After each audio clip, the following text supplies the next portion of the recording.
6 सितंबर 1929 को इल्मदीन बाजार से एक छुरी खरीदकर सीधा राजपाल की दुकान की तरफ रवाना हुआ। राजपाल अभी दुकान पर नहीं आया था। इल्मदीन ने इसका इंतजार किया और जैसे ही राजपाल अपनी दुकान में दाखिल हुआ, इल्मदीन ने छुरी से इसके सीने पर जोरदार वार किया जो उसके दिल में पैवस्त हो गया। राजपाल मौके पर ही ढेर हो गया।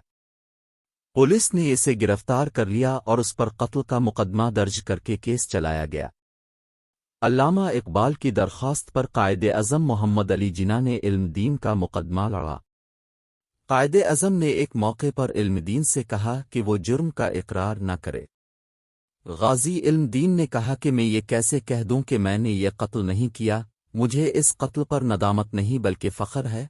कोर्ट ने इल्मदीन को सज़ाए मौत दी। कायदे-आज़म मोहम्मद अली जिन्ना लिबरल तसव्वुर किए जाते थे और इस वक्त हिंदू मुस्लिम इत्तेहाद के बहुत बड़े हामी थे। हिंदू अखबारात ने उन पर कड़ी तनकीद की, लेकिन कायदे-आज़म ने इस तनकीद को रद्द करते हुए कहा, मुसलमानों के लिए हुजूर अकरम की ज़ात मुबारका हर चीज़ से बढ़कर है। 29 अक्टूबर 1929 गाजी इल्मदीन शहीद की सज़ाए मौत पर अमल दरामद का दिन था।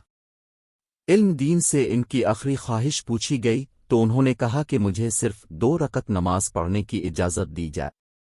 गाजी इल्मदीन को जब फांसी घाट पर लाया गया और जब फंदा उनकी गर्दन में डाला गया तो उसने वहां मौजूद लोगों से कहा, ये लोगों, गवाह रहना, मैंने राजपाल को नबी करम की शान में गुस्ताखी करने पर वासिल जहन्नम किया है।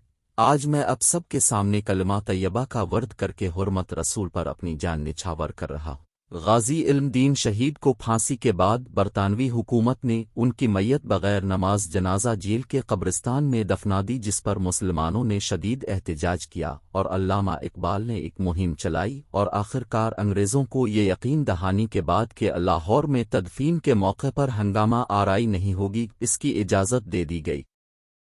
15 दिन बाद जब गाजी इल्मदीन शहीद की मैयत को कब्र से निकाला गया तो उनका जसद खाकी पहले दिन की तरह तरोताज़ा था। इल्मदीन शहीद के वालिद ने अल्लामा इकबाल से इल्मदीन की नमाज जनाजा पढ़ाने की दरख्वास्त की, जिस पर अल्लामा इकबाल ने उनसे कहा कि वो बहुत गुनाहगार इंसान है, इसलिए इतने बड़े शहीद की नमाज जनाजा वो नहीं पढ़ा सकते। गाजी इल्मदीन शहीद की नमाज जनाजा लाहौर की तारीख की सबसे बड़ी नमाज जनाजा थी, जिसमें लाखों लोगों ने शिरकत की।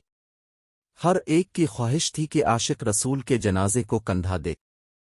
अल्लामा इकबाल ने गाजी इल्मदीन शहीद की मैयत को कंधा दिया और अपने हाथों से उन्हें कब्र में उतारा।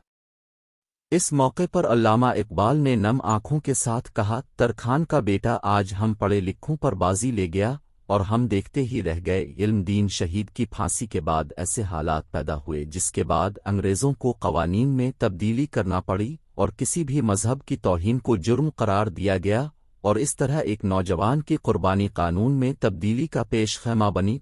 आज़ादी पाकिस्तान के बाद तौहीन रिसालत के कानून को पाकिस्तान पैनल कोड का हिस्सा बनाया गया और 1982 में इस वक्त के सदर जनरल ज़िया उल हक ने इस कानून में तरमीम करते हुए कुरान करीम की तौहीन की सज़ा उम्र कैद जबकि हुजूर अकरम की तौहीन की कम अज़ कम सज़ा मौत रखी।